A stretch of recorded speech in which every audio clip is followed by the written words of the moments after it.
이 시간 우리들에게 주실 하나님 말씀 찾겠습니다. 시편 90편 10절입니다. 우리의 연수가 70이요 강건하면 80이라도 그 연수의 자랑은 수고와 슬픔뿐이요 신속히 가니 우리가 날아가나이다. 아멘. 이 시간 말씀의 제목은 우리의 연수가입니다. 열매를 보아 나무를 안다라고 하셨는데 전 세계적으로 나타나는 현상들을 보아서 이 시대의 흐름을 보아서 이제는 마지막 때를 지나서 마지막 지말의 시대를 살아가고 있습니다. 다니엘 12장 말씀에 지식이 빨라지고 사람들이 빠르게 왕래하는 시대를 살아가고 있습니다. 여기도 구원 저기도 구원, 내 하나님이 어딨냐 하면서 모든 종교에 구원이 다 있지. 하나님을 경외함이 없는, 하나님을 인정하지 않는 혼돈의 시절을 영적으로 암울한 시대를 살아가고 있습니다. 출애굽기 20장 말씀에 너는 나 외에는 다른 신들을 내게 두지 말라. 하나님 외에는 다른 신들을 두지 말라. 그것들을 가까이 두지 말라입니다. 언제부턴가 이 시대가 물질 만능의 시대가 도래되어 버렸습니다. 신본에서 인본으로 눈에 보여지는 것, 만져지는 것을 추구하면서 이 물질 만능에 인생들의 전 목적을 걸고 인생들의 전 목표를 삼아서 달려가고 있습니다.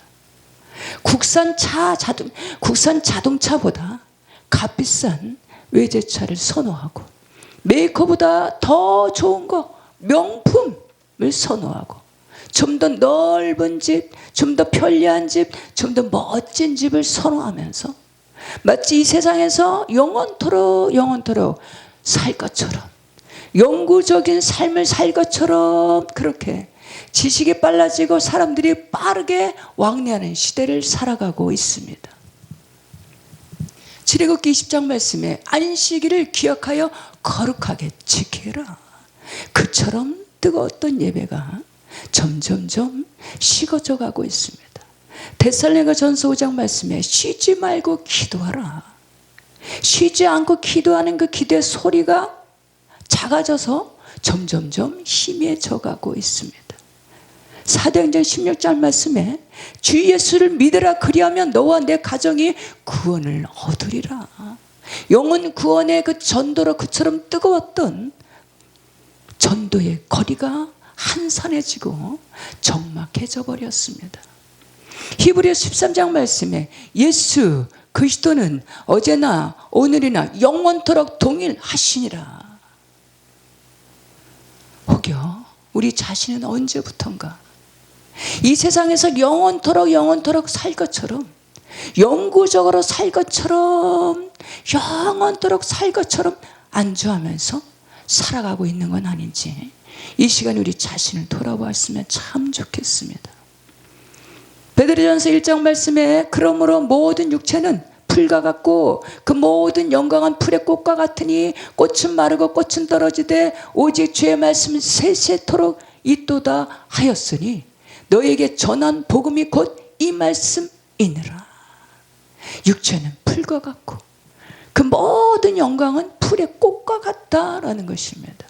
그 어느 순간에는 그 재물도 그 막강했던 재력도 남들이 선망하며 부러워했던 그 영화 같은 그 명예가 풀의 꽃과 같이 사그라지고 말 것입니다. 우리 연수는 70이요 강건하면 80이라. 그 수고와 자랑은 수고와 슬픔뿐이니 신속히 가니 우리가 날아가나이다. 이 며칠 사이에 일주일 사이에 주변에서 아시는 분들이 3분이나 돌아가셨습니다. 다행히도 교회에서 헌신하시던 성도님들이 돌아가셨는데 그 중에는 목사님도 계셨고 다행히도 나이가 다들 연수가 노년의 나이를 가지신 분들이었습니다. 그 중에는 거진 10년 넘게나 투병 생활을 했던 분도 있습니다. 히브리서 9장 말씀에 한 번 죽는 것은 사람에게 정해진 것이요 그 후에는 심판이 있으리니 한 번 죽는 것은 그 누구에게나 예외 없이 피해갈 수 없는 규정과 같은 이치 정해진 것입니다. 죽음 앞에는 그 누구나 다 공평하고 평등합니다. 죽음 앞에 그 누구도 피해갈 수 없는 정해진 이치 규정 같은 것입니다. 죽음 앞에는 그 누구도 자유할 수 없다라는 것입니다. 죽음 앞에서 권력도 가난도 부유함도 학식 있는 자도 학식이 없는 자도 누구나 다 공평하고 평등하고 피해갈 수 없는 것입니다. 기원전 259년경에 진나라의 진시 황제는 어느 날 그 신하들에게 명령을 내립니다. 가서 불로초를 구해와라. 전 세계를 다 다녀서라도 전 세계를 다 뒤져서라도 불로초를 구해와 라고 어미어미 명령을 내렸지만 그는 향년 49세의 나이에 젊은 나이에 요절을 하고 말았습니다. 이 세상에 탄생하는 것은 순서가 있지만 죽음, 운명을 맞이하는 것은 순서가 없다라는 것입니다. 우리의 연수가 70이요 강건하면 80이요. 우리는 제한된 삶을 살아가는 존재들입니다. 창세기 1장 말씀에 하나님이 자기 형상 곧 하나님의 형상대로 사람을 창조하시고 남자와 여자를 창조하시되 하나님께서 당신의 형상대로 사람을 창조하셨다라는 것입니다. 인생들을 만드실 때 여자와 남자를 만드셨다라는 것입니다. 우리는 이 세 번을 사는 존재들입니다. 먼저는 태중의 모태의 그 태중에서 10개월을 삽니다. 그리고 현세에서 70이요 강건하면 80. 요새는 의술이 좋아서 의학이 발달돼서 건강에 좋은 정보가 넘쳐나서 그 정보를 통해서 건강 관리를 잘하고 해서 100세를 살아보면서 살아가면서 100세를 기대하면서 삽니다. 어떻게 하면 아프지 않고 어떻게 하면 병들지 않고 건강하게 100세까지 살 수 있을 건가 라고 하면서 의학계에서 연구를 거듭하고 있습니다. 세 번째로는 영원을 사는 존재들로 영원히 살아가야 합니다. 하나님은 영이시니 하나님의 형상대로 창조된 우리들은 영의 본질이며 영원을 사는 존재들이다라는 것입니다. 옛날 어르신들이 이런 말씀을 자주 하셨는데 죽으면 그만이지 라고 하면서 죽으면 그만이지 라고 입버릇처럼 말씀하는 그런 소리를 들은 적이 있습니다. 죽으면 그만이지. 어쩌면 죽으면 그만이었으면 좋겠지만 죽으면 그때부터 새로운 시작입니다. 어떤 이는 영혼의 부활, 영생의 부활로 영원히 삽니다. 어떤 이는 반대로 영벌의 부활로 영원토록 삽니다. 에베소서 2장 말씀에 혈과 육의 싸움이 아닌 보이지 않는 영적인 싸움이라. 우리가 몸담고 살아가는 세상은 현세의 세상은 시간적인 제한, 장소적인 제한으로 눈에 보여지고 만져지는 물질적인 세계, 현세의 세계를 살아갑니다. 그러나 반대는 눈에 보이지 않고 만져지지 않지만 영원전서부터 존재하는 영적인 세계가 존재한다라는 것입니다. 8절 말씀에 주께서 우리의 죄악을 주의 앞에 놓으시며 우리 은밀한 죄를 주의 얼굴 빛 가운데 두셨사오니 우리 인생들은 죄인이라는 사실입니다. 우리 스스로가 죄인이라는 사실을 깨닫는 것은 쉽지가 않습니다. 그래서 우리 자신이 죄인이라는 사실을 깨닫는 것이 은혜입니다. 우리 자신 스스로가 죄인이라는 사실이 깨달아질 때 비로소 그때부터 구원의 역사가 시작이 됩니다. 12절 말씀에 우리에게 우리 날 계수함을 가르치사 지혜로운 마음을 얻게 하소서. 마태복음 1장 말씀에 보면 아브라함과 다윗의 자손 예수 그리스도의 계보라. 마태복음 1장 말씀은 예수님의 계보를 기록하고 있습니다. 그런데 1장 말씀 읽어가면서 한마디씩 합니다. 야, 무슨 낳고 또 낳고 뭐 또 낳아. 산부인과 명단인가. 또 말씀을 내려가다 보면 읽어 내려가다 보면 한마디씩 합니다. 아, 예수님의 계보인데 여기 등장한 여인들 좀 봐. 여기 등장한 여인들이 왜 이러한 여인들이 기록되었을까. 3절 말씀에 다말, 4절 말씀에 라합, 룻, 6절 말씀에는 우리아의 아내 밧세바가 등장을 합니다. 이러한 여인들은 과거가 있고 부정하고 사연이 있고 상처가 있는, 남에게 자기 자신의 과거를 드러내고 싶지 않은, 치부가 드러날까 봐서 노심초사 하면서 감추고 싶은 여인들이 등장을 하고 있습니다. 예수님이 거룩한 계보에 성경 인물들 중에 예수님의 계보에 등장시킬 만한 여인들이 그렇게도 없었을까? 적어도 현숙하고 정숙한 여인들이 등장을 해야 되지 않을까라고 의문을 품게 됩니다. 요한복음 8장 말씀에 3절 말씀에서 보니까 서기관과 바리새인들이 음행 중에 잡힌 여인을 주님 앞으로 끌고 왔습니다. 그리고는 모세와 율법에는 이러한 여인을 돌로 치라 하였는데 선생은 어떻게 말하시겠나이까 하면서 고발을 합니다. 그들의 고발을 들으신 주님은 몸을 굽히시더니 손가락으로 땅에 무언가 쓰십니다. 너희 중에 죄 없는 자가 먼저 돌을 쳐라 하시고 다시 재차 몸을 굽혀서 손가락으로 땅에 같은 말을 쓰십니다. 이러한 글을 읽고는, 이러한 글을 확인하고는 그 주변에 사람들이 한 사람 두 사람 뒤로 물러가 버렸습니다. 예수님의 계보에 현숙한 여인, 정숙한 여인이 기록된 것이 아니고 부정한 여인, 과거가 있는 여인, 상처가 있는 여인들을 등장시킨 이유가 무엇일까? 그것은 계보에 등장시킨 이유는 우리 인생들이 죄인이라는 사실입니다. 마태복음 3장 말씀에서 주님께서 이 세상에서 사역을 시작하시면서 그 첫 마디는 회개하라, 천국이 가까이 왔느니라 였습니다. 하마르티아, 회개하라, 천국이 가까이 왔느니라. 회개해야 천국이 가까이 옵니다. 회개해야 죄인이 아닌 의인이 됩니다.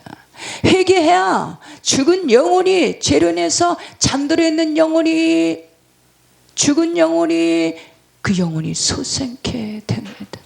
회개해야 영벌의 부활이 아닌 영생의 부활의 영혼을 삽니다. 우리 인생들의 복은 무엇일까? 우리 자신이 죄사함을 받았다고 확신하면서 살아가는 것이 인생의 복 중의 복입니다. 자신이 구원의 확신을 가지고 사는 것이 인생의 복입니다. 야고보서 1장 말씀에 지혜가 부족하거든 꾸짖지 아니하시고 모든 사람에게 후히 주시는 하나님께 구하라, 그리하면 주시리라. 사무엘상 18절 말씀에 보니까 이 다윗이 등장을 합니다. 다윗은 지혜의 영으로 충만했던 자였습니다. 그는 군대 장관의 자리에서도, 천부장의 자리에서도, 블레셋간의 전쟁의 그 전쟁터에서도 지혜롭게 행했습니다. 지혜롭게 행하였더라, 지혜롭게 행하였더라, 크게 지혜롭게 행하였더라. 모든 일에 지혜롭게 행하는 이 다윗을 향해서 하나님은 극찬을 하십니다.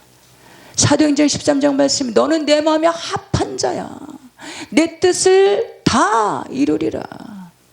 하나님께서 지혜롭게 행하는 자와 함께 하십니다. 하나님께서 지혜롭게 행하는 자를 하나님의 뜻을 이루는 자로 삼으십니다. 이 표범은 탄생하면서부터 반점을 지니고 탄생을 합니다. 창세기 3장 말씀에 모든 인류의 시조, 아담의 후예의 그 모든 인생들은 원하든지 원치 않든지 탄생하면서부터 우리 안에 죄의 반점을 지니고 탄생을 합니다. 마태복음 1장 말씀에 아들을 낳으려니 이를 예수라 하라. 이는 그가 저희의 죄에서 자기 백성을 그들의 죄에서 구원할 자이심이라. 우리의 반점 같은 이 죄의 표범의 반점 같은 우리 안에 있는 죄, 이 죄에서 자유할 수 있는 것은 무엇일까? 그것은 우리 힘으로나 능으로나 세상의 권력으로나 세상의 어떤 물질로나 지혜로나 지식으로나 행위로나 죄에서 자유할 수 없다라는 것입니다. 죄에서 자유할 수 있는 것은 주 예수 그리스도의 보혈만이 죄에서 자유케 하신다라는 것입니다.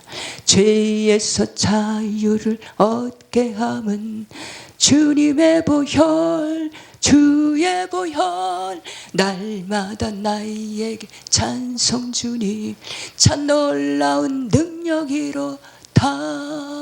주의 보혈 능력이 있도다. 예수 그리스도의 피, 예수 그리스도의 보혈만이 그 어린 양의 피, 속량으로 우리의 인생들의 죄를 사하신다라는 사실입니다. 히브리서 9장 말씀에 피 흘리심이 없으면 죄사함이 없다라는 것입니다. 요한복음 15장 말씀에 나는 포도나무에 너는 가지니 네가 내 안에 내가 네 안에 머물면 이 사람은 열매를 많이 맺나니 나를 떠나서는 너희가 아무것도 할 수 없음이라. 우리를 창조하신 우리를 만드신 하나님을 떠나서는 우리는 아무것도 할 수 없는 자, 아무것도 할 수 없다라는 것입니다. 여기서 아무것도 할 수 없다라는 의미는 스스로는 좋은 열매를 도무지 맺을 수 없는 존재들이다라는 것입니다. 좋은 열매를 맺어갈 수 있는 방법은 무엇인가? 그것은 포도나무이신 그리스도께 잘 밀착되어 붙어있는 가지가 될 때에 비로소 좋은 열매를 맺어갈 수 있다라는 것입니다. 하나님 말씀을 즐거워하면서 주야를 묵상할 때 좋은 열매를 맺을 수가 있습니다. 쉬지 않고 기도하면서 포도나무이신 주님 앞에 가지가 돼서 붙어있을 때 좋은 열매를 맺을 수가 있다라는 것입니다. 찬송하는 가지가 돼서 그리스도께 잘 붙어있을 때, 영과 진리의 배자로 그리스도께 잘 붙어있는 가지가 되어질 때에 회개의 민감한 심령으로 그리스도께 잘 밀착되어 붙어있을 때 좋은 열매를 맺게 하시는 줄 믿습니다. 항상 좋은 열매를 맺게 하심으로 무엇을 구하든지 다 받게 하려 하심이라. 요한복음 4장 말씀에 보면 야곱의 우물가에 물을 기르러 나왔던 수가산 여인이 등장을 합니다. 주님께서 이 여인을 만나 주시는 장면을 살펴볼 수가 있습니다. 물을 길러 나왔던 여인. 이 성경에서 보면 물이란 단어가 수차례나 언급되어 있습니다.